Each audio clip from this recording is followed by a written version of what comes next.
Welcome to Count Stackula on YouTube. Thank you so much for tuning in to another one of my videos. Today's topic, is this the future of money? Let's dive in. All right, so today we're going to talk about crypto a little bit. And I know that word is a little bit triggering for some of us, but stick it out with me for a few minutes because there's more to the story. Lately, crypto's been in the toilet. We all know this, but I know a lot of stackers do own and hold crypto. Although a lot of stackers, from what I know, they just buy it on Coinbase and leave it on the exchange. I gotta warn you, because I've been involved in crypto for a number of years, and I've been around the block long enough to know that your crypto is not safe on any exchange.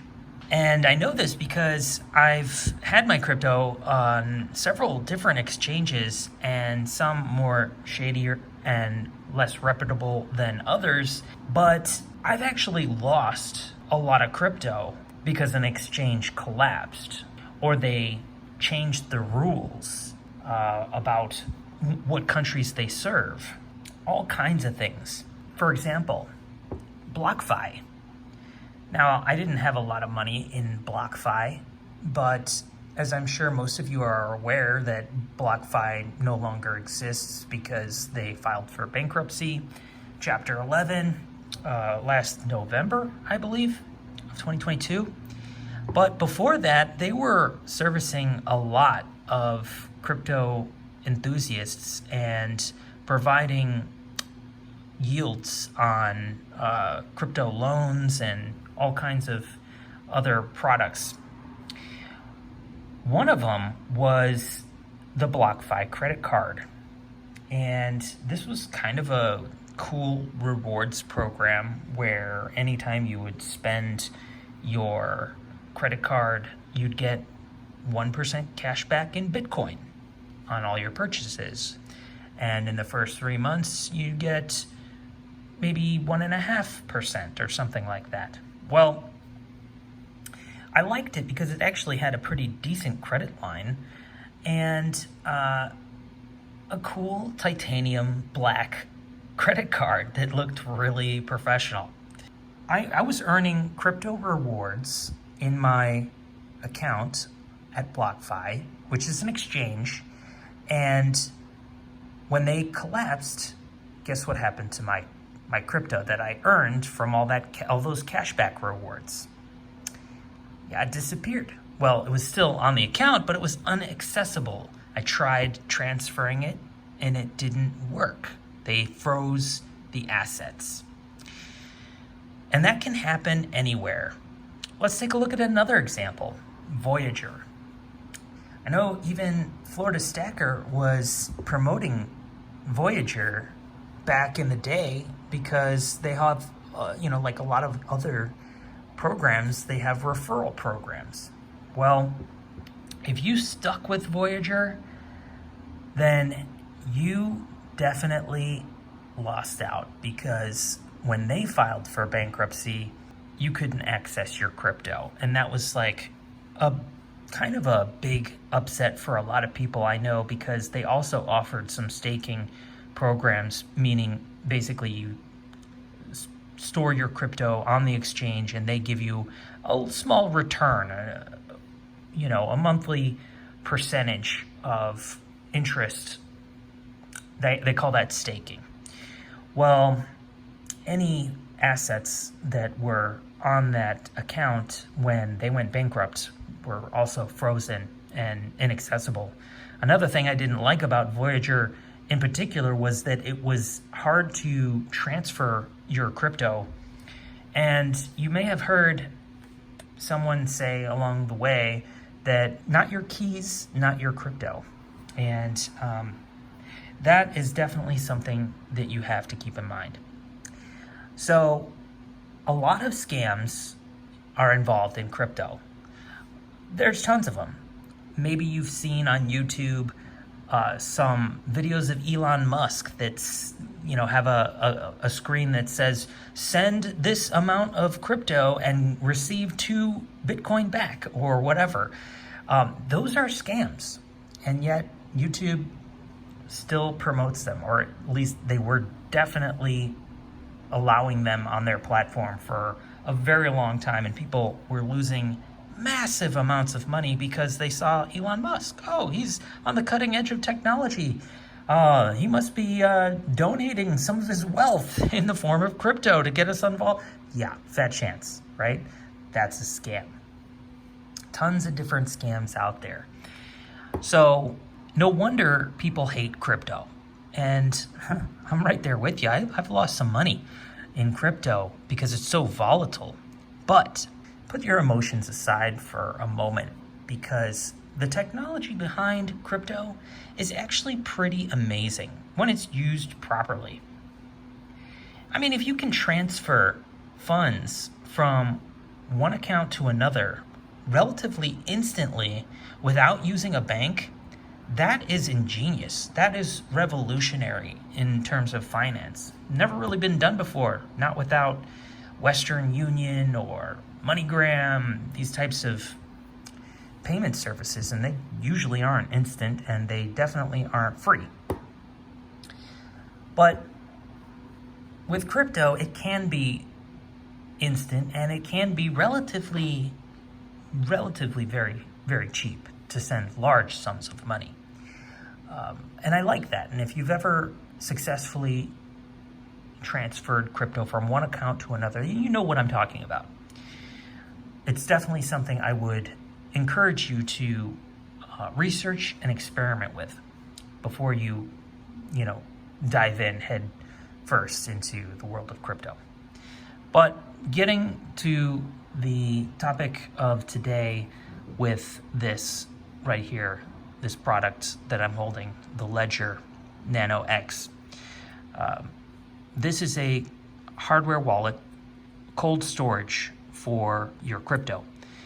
So the claim here is that instead of holding your private keys on an exchange where it doesn't belong to you, because if the exchange collapses or for whatever reason it fails, you can't access your crypto. It's kind of like if the bank holds your money and the bank closes down or collapses and you can't access your funds. What are you going to do, right? Similar situation when you hold your money on an exchange. So, but if you put your crypto on a hardware wallet such as this Ledger Nano X or a Trezor, what you're effectively doing is taking your private keys and you're putting them onto the cold storage. Without access to your private keys, no one can touch your crypto. So it's safe. It's the safest method of storing crypto, and I would highly encourage anyone involved in crypto to seriously consider putting their money into a cold storage account, because there's a fatal flaw on those exchanges, and that is that you don't own your private keys when it's on the exchange. But you can definitely take command of your crypto and send it to cold storage, and you should. There's a small network fee that you would have to pay if we're talking about Bitcoin or Ethereum, but it's well worth it to have that safety. And we can go on and on about crypto, so we'll just keep it short today regarding that topic, and let's discuss a little bit more about what gold is doing. So lately we've been seeing gold go to near all-time highs, touching that 2,000 mark from a recent low of about 1815. And right now I think the chart is looking very strong for gold, but you want to be that guy who is purchasing on the dips, not chasing the rips. All right, so when you're timing your purchases, look for the dips. Wait for them. They're coming. Don't FOMO into gold just because you see your favorite YouTuber talking about gold, okay? Wait for the dips. Don't chase the rips. That's my advice with anything, but especially gold. I think gold is a very good place to store your wealth right now. I also do think that Bitcoin and Ethereum are a decent place to store your wealth, especially Bitcoin. I have more like a 75-25 ratio in Bitcoin and Ethereum, and I hold very little altcoins at all, like almost not even worth mentioning. Basically dust in my account. Altcoins definitely will be having difficulty for the most part until we get out of a bear market, which we're still in. Right now we're seeing a small pump for the same reason that gold is seeing a pump. It's a run to the safe havens after a couple of bank collapses. And if you're watching Empire Precious Metals, he put out a great video today or recently, depending on when you watch this video, about what happened in 2007 to 2011 with all the banking collapses and how many actually collapsed each year. And it started small and it snowballed. And by the time 2010 and 2011 came around, we were in the hundreds of banks collapsing per year. But it did just start with like a small amount, a handful of banks in the first year. And it's definitely something to be aware of because people are often get caught up in the moment and they don't see the bigger picture, and that we could very well be heading into a very tough recession. A lot of big wig financial gurus out there are all saying that this is probably going to be a bigger event than the Great Recession, and that is because the amount of debt that we currently have is just way larger. It's definitely a good idea to keep a safe play going on, and in my book, I definitely don't want to be holding any crypto on exchanges. So I put all my crypto on Ledger, and that's the way it's going to stay until the next bull market. I might dollar cost average into it just like I might dollar cost average into gold and silver. And I'll certainly be putting more into gold on the dips.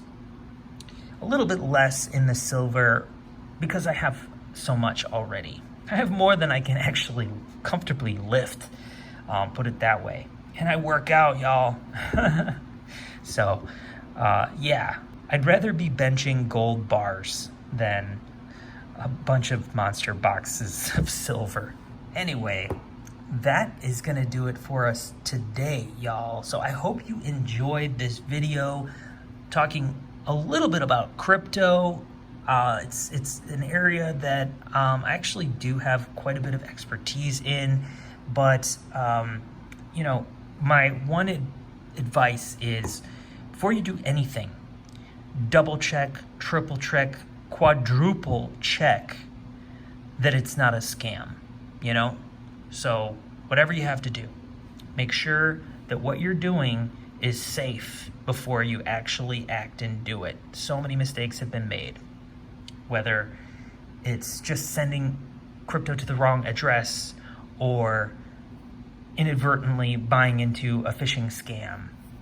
It happens every day, all the time, and you have to be aware. So I want to just mention, I do still sell these 3D printed boxes. This is one of the newer varieties. This is holds 10-ounce bars. This is the 12-pack. I got a special request to custom make a 12-pack, but apparently it's pretty popular. Some other people wanted one. I also just made a 5-ounce bar 10-pack. So for those who are interested in a 5-ounce bar in Airtight 10-pack box, I just put that up on eBay. I'll add the links in the description down below. So that is going to do it. I hope to catch you all on the next one. This is Count Stackula. Please remember to like, share, comment down below, and subscribe. Peace.